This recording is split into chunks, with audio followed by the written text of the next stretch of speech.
Welcome back to Chasing Hazel's Tales, a family history podcast. If you haven't heard her story, I invite you to go back and check out our entire episode list. There's never a dull moment. But today I'm once again having tea because here in Maine it's storming again, same as last week, and we're all hoping that the power holds. And so we'll blame everything that happens in this podcast on the power company. But here at my house, we sometimes blame things on the squirrels because they eat my cable wires. We currently have about, maybe 6 to 8 inches of snow out there, and it's not stopping. So we're going to catch you up on some Hazel news and then pick up the Nicolai family and continue on with their amazing story. I'm Kim McLaughlin. And I'm Laura Ireland. And I did want to butt in just for a second and say, just for the record, I try to keep these stories as kind of private as possible. So I don't like to mention names of the living unless they want us to, or give me permission. So sometimes you might think that I say they had 2 daughters or whatever, that kind of thing. I just don't go into people who have no interest in this kind of thing. So, and for privacy, they're living and I just don't go on about it, just so you know. Right. So the stories we've told basically are of the people who have passed. Right. And their if you want to talk about it, let me know. Give us a little jingle. Yep. But we're very fortunate to have some people that are willing to share information about Hazel with us.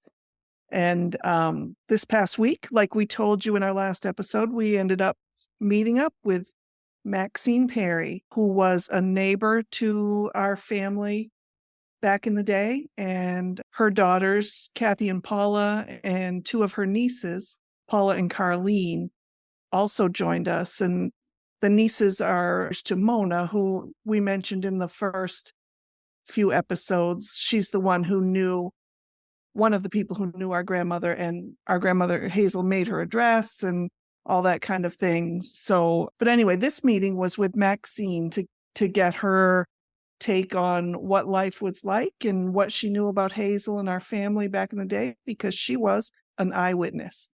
So, and she's still very sharp, and she recalled many things about her friendship with our Aunt Georgia Burgoyne Hallett and her memories of Hazel.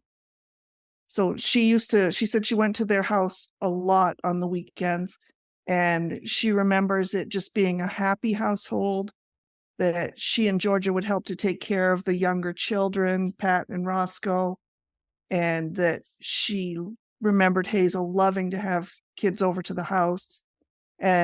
But she also remembered, the times when Hazel was sick, when she would come home from treatments and just sort of be laying on the couch in the kitchen. And that's when she and Georgia would cook and bake and right. And they had a good time. Ones. Right. And they had a good time doing it. They were good buddies. It sounded like it, yeah. And so they would go on. Maxine and Georgia maintained their friendship all throughout school, and they graduated in 1946. And then they kind of went their separate ways. Maxine left the state for a bit, and Aunt Georgia went on to college. But that was the pivotal year for the family where Hazel died. So Maxine's memories of that time were all of Hazel's life and her illness. And, she doesn't really have memories about the family after Hazel passed. So, right. But that was very nice to sit and talk with them about all of that. Right. So it was really like a very nice afternoon. And just to mention that Maxine is over 90 years old, and she had brilliant recollections about everything, about all the families and all the connections. But it was very nice for her just to hear her say that Hazel was happy and happiest when the kids were there and loved to have them over. So that makes me feel just a little bit better, because we would never have known that. How would we have known? Right. Because there's no way. No one told us. No one told us anything. Yeah. But, I almost can't blame them for not talking about it. It probably was so painful, and yeah. And sad facts. Sad facts. That's right. Yep. But there was something very special on Saturday when we met Paula, Mona's daughter, and my former coworker, very special coworker. She gave us a very special gift. She handed over to us the dress that our grandmother Hazel had made for her mother Mona. And if you recall, in one of the previous episodes when we were telling Hazel's story, we mentioned that Mona kept this in her trunk, packed safely away for somewhere around 80 years or maybe more than 80 years. And she dug it out when Paula had asked her about Hazel for me. So, Right. So it's been in now that we trunk. have that. Yeah. And it's Yeah. a cute little dress. And of course, the picture was already put up, on the show notes and stuff. So, Right. And they were saying how it must have been a very treasured item because it was in with all of her other treasures, things that yes. she held dear. And they really didn't even know what it was until this came up, until this podcast came up. The daughters really had no idea what it Right. was. Mm-hmm. So that story would have been lost. Right. And, then we also realized that we have a connection, not quite a common connection. The Sages are also related to Aunt Hattie. Hattie She should have special music whenever we say her dun, name. Just dun, dun. I'm not sure what. Dun, dun, dun, dun, dun, that dun, one. dun, That's dun. what I was going to go for. Yeah. That's the music I'm going to keep in my head. So we were related to Carl and they were related to Hattie. And I thought, it's fun to make those little connections. And I'll let Kim tell you about the other big surprise that happened on Saturday. This one was very cool. And one thing that I wanted to mention about Maxine was she remembered who lived in every house because where Hazel had first lived in Howland with Stan, well, she knew who lived in that house and who lived in the one beside her and across the street and all the different families that knew each other and what they would do for fun. And it was a great little conversation. And the whole family seemed to know as well because these families owned these houses for a long period of time, I think, back in the day. And the town hasn't changed that much. No, to be honest. I feel now that I could go to Howland and I could sit and look exactly where Hazel lived. Right. And where I'd had no knowledge of that before, I didn't really know. And we didn't live in Howland. We grew up in Enfield, but we did learn some other things. And she was just amazing. And we thank you. But as Laura said, so while we're having this meeting, we're talking with Maxine. Of course, much of the family seemed to be interested and kind of showed up to say hello to us. And it was it was cool. We got to meet a lot of people. And so the icing on the cake for me, which was kind of funny, I think, I don't know. I'm still laughing. I can't help myself. Pardon my laughter in the back. And I think everybody else just kind of went, what? So when another family member came in and he said hello, was gracious and just wanted to say hi. And then when he said his name, my chin dropped on the floor. And he said, oh, my name's, I'm just going to say his name. His name was Robert Van Tassel. And I said, what? Wait, what? Van Tassel? I said, are you the same Van Tassels from Sleepy? And then as soon as I said Sleepy Hollow, he said Sleepy Hollow. So, Kim, I'm going to stop you right there. And I'm going to tell you, as a witness to this conversation, it was the funniest thing I've ever seen. It was like two Trekkies meeting each other and talking a separate language. It was. Because they were just uttering words back and forth, and each one understood what the other one meant, and it was hilarious. What? Sleepy Hollow? Have you been to the church? The thing? The storms? Manhattan? Washington Irving? What? Yeah. So it comes to find out, Mr. Van Tassel is a very distant relative of mine and Laura's, of course, through my mother's line, and because we could trace our lineage back to Sleepy Hollow, New York. Which, of course, Washington Irving, the Headless Horseman and all that, but that's not what we're connected with.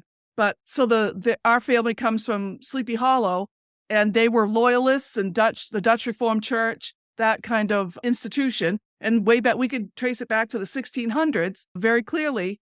And then, but what happened was they were loyalists, and then during the Revolutionary War, they ended up having to go to Canada because they were on the losing side of the revolution. No longer welcome. Yeah, they were no longer welcome. It's like, here's your hat, here's your hat. What's your hurry? Get out of here. For the record, is immediately when I told my daughter Whitney about this little exchange, she said, "Oh, Sleepy Hollow." As soon as I got out the words Van Tassel, because she remembered immediately from the movie Sleepy Hollow that there was a character in there with the last name of Van Tassel. I don't know why she remembered that, and she doesn't know either, but she immediately connected the two. So right. So our lines meet with Mr. Van Tassel. And so there's a really strong lineage that comes out of Sleepy Hollow, New York, and Tarrytown. They all went to Canada and seeped back into Maine when they, when it was appropriate, I suppose. And they made their lives here as well. But so someday I'm going to do a podcast on that because I know now a lot of people who are related to me and because of Sleepy Hollow. And one of them happens to be my husband. So but me and my husband are like 6 or 8 cousins, something like that. I wasn't sure you were going to go public with that, but okay.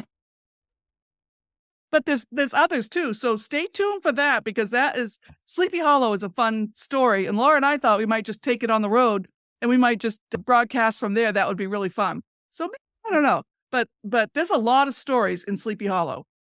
And so this weekend was another example of how Maine is just one big small town. And that exactly. I mean, you don't have to go very far before you find someone that you're related to. Most people don't know it, but I always ask.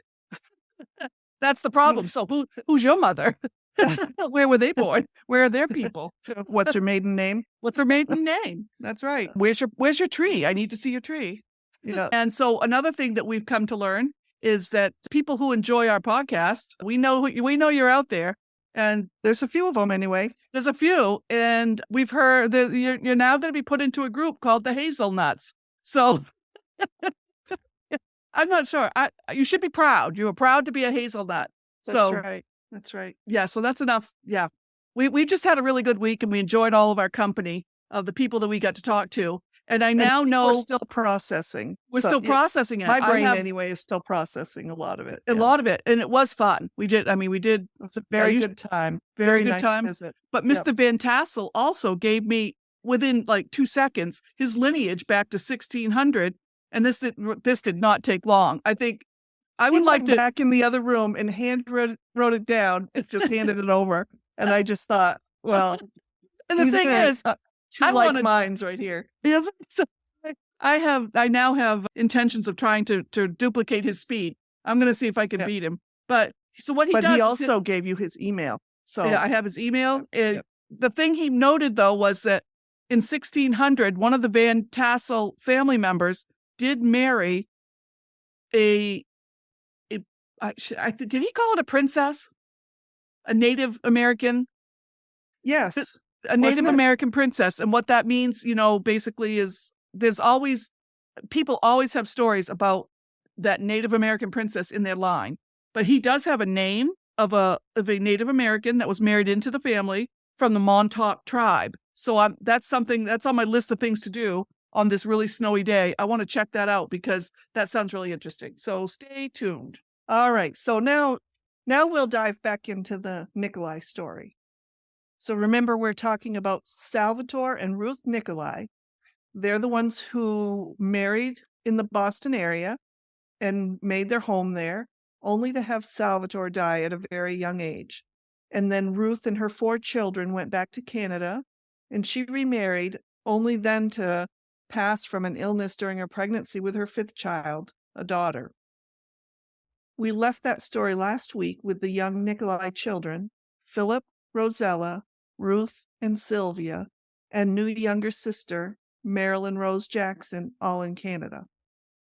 The Nicolais had lost their dad in 28, and then in 36, lost their mom. And so 4 American children and 1 Canadian with a biological father to care for her. Right. So we will carry on with that from here. Marilyn Rose was Canadian, and she was not allowed into the United States with her siblings.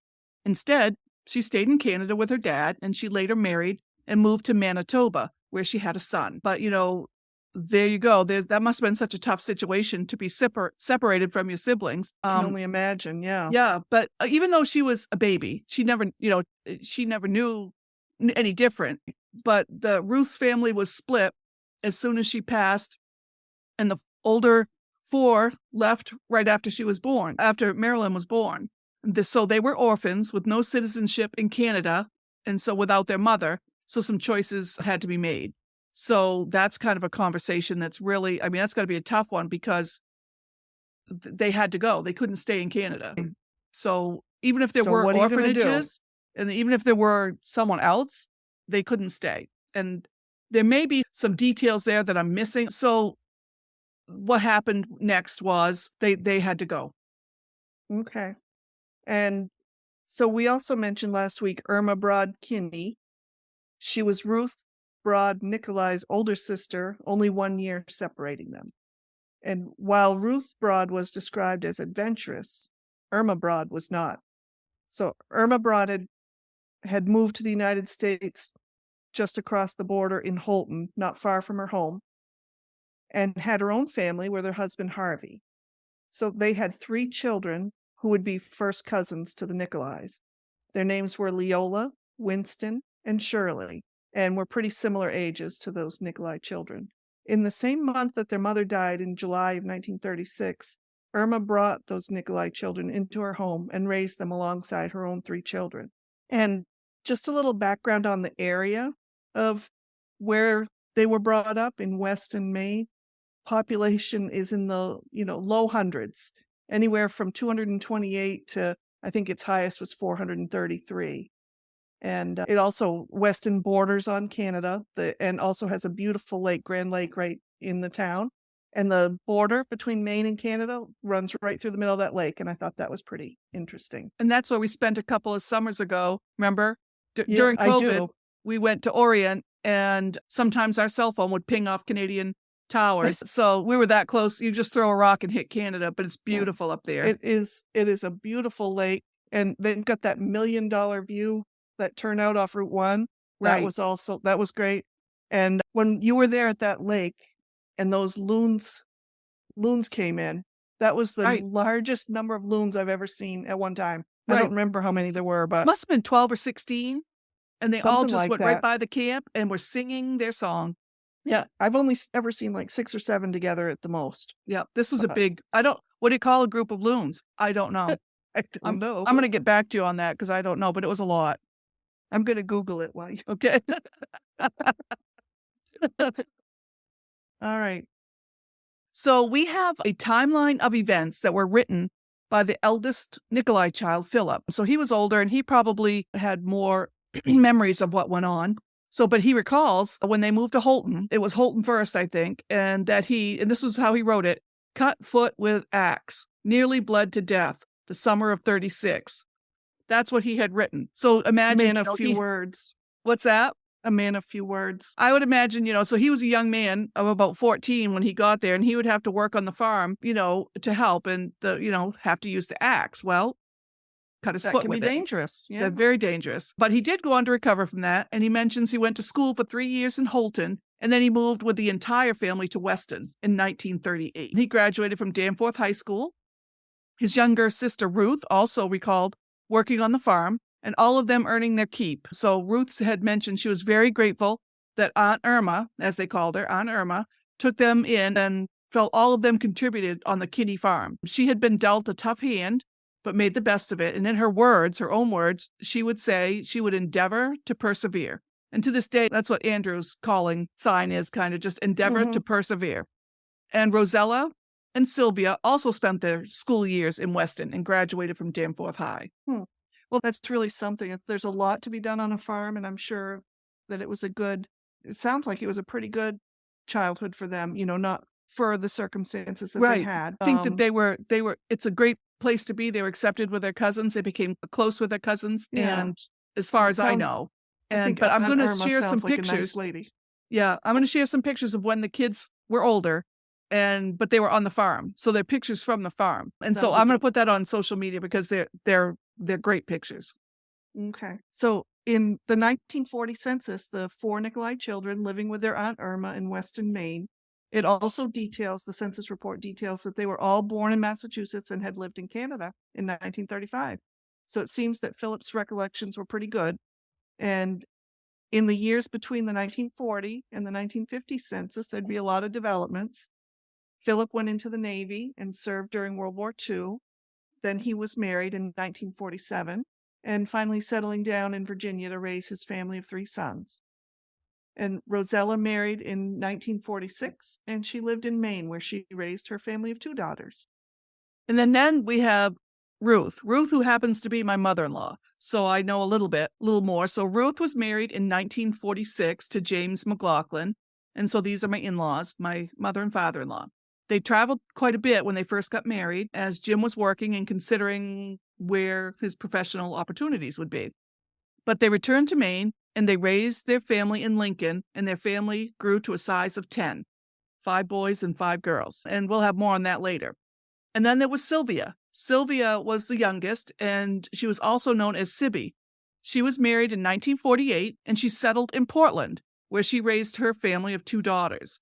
And this turns out to be pretty important because Sylvia uses the many available local resources here in the story of the Nicolai family. So it was a good thing that Sylvia was here in Portland. Let's just say that. Yeah. Yep. I don't want to tease too much, but tune in next week maybe. So, as with most families, it can be really hard to maintain the connections. But despite having no longer having the parents as the, what usually is the elemental glue that keeps people connected, the 4 Nicolai children were forever connected for the decades of their lives. And as for Irma Broad Kinney back in Aroostook County, in 1950, the census shows her household had 5 lodgers along with her son and his family. So after most of the children left, they made use of the farm and had a source of an income. And the connection of Ruth Nicolai's 4 children to their Aunt Irma, Uncle Harvey, and their cousins never faded either. It was solid. So as you can see, the little family that Salvatore and Ruth built was growing and thriving. Right. So we brought you to adulthood for all of the kids, how they were raised on the farm. And it was a good upbringing. And you'll see their happy faces when I show you the pictures on social media. But it was solid. It was a good start, and very grateful to Aunt Irma. But next week, we're going to welcome Lisa McLaughlin Goodwin. So that's my sister-in-law. That's my husband's sister. And we're going to discuss then what her recollections are of her mom and her siblings. And I have questions. I don't know about you, Laura, but I have questions. Like, I want to know. There's always questions. How much did the siblings know about their parents? How much do they recall? Because, it's, of course, the youngest ones would recall less, and Philip would recall more, which he did, and he wrote down his recollections of a timeline. But, I wonder how much, was told or what kind of stories were forwarded. Right. And where they did live with family, maybe Aunt Irma shared stories. Maybe they can continue to talk about the parents, or maybe they didn't, so everybody handles it differently. Maybe, it could be a thing where they didn't talk about her, or maybe she did. Well, maybe we'll find out. We'll find out. Sibby's going to be a part of the story here soon. So next week we'll get into how they connected with their parents who had passed, and how they dealt with it. I'm not going to give you any hints either, because there's some good stories coming up, and you really, really, really need to hear them. Right. So we'll leave it at that. And I did look up what a group of loons is called. And it's called an asylum. Oh, wow. So we saw an asylum of loons. Yes, you did. At Grand Lake in Orient a few years ago. And that was amazing. So asylum. No, I wouldn't have got that one right. No, me either. Yeah. But until next week, if you get an opportunity, please rate and review our podcast. Share it with others if you want. And if you haven't heard Hazel's whole story, I invite you to check out our entire episode list. Never miss a dull moment, because we've got stories and, they're entertaining. For sure. You can reach us on social media and by email at chasinghazelsTales@gmail.com. That's all one thing, chasinghazelsTales@gmail.com. So until next week. Thanks for listening. All right. Goodbye. Goodbye.